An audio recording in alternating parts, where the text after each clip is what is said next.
في دخلة المدرسة عشان المذاكرة تمشي من غير قفش وتنشنة، عايزين نحسن الذاكرة والتركيز. فاعملي سيف ولايك وشير للفيديو عشان غيرك كمان يستفيد منه.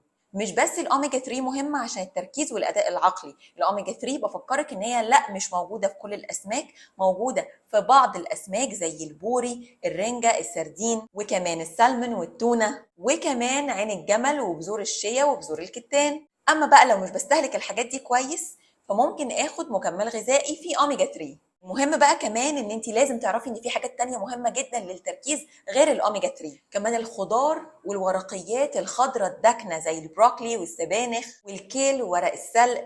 حاول ما تعرضش الحاجات دي كتير للحرارة قبل ما تاكلها عشان تستفيد بفيتامين كي وايه اللي فيها. كمان التوت وعيلته زي الفراولة زي التوت الأزرق إلى آخره، كل الحاجات دي مهمة جدا. الشاي والقهوة كمان بيحسنوا الأداء العقلي والذاكرة، بس طبعا الأطفال بلاش. المراهقين كفاية كوباية واحدة بس تحتوي على كافيين، أما البالغين فيقدروا ياخدوا كوبايتين تحتوي على كافيين في اليوم.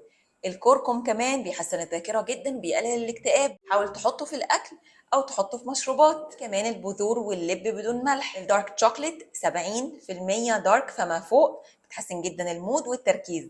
قولي بقى في الكومنتس ايه أكتر حاجة بتحبها في اللي أنا قلتها وايه أكتر حاجة ما بتحبهاش.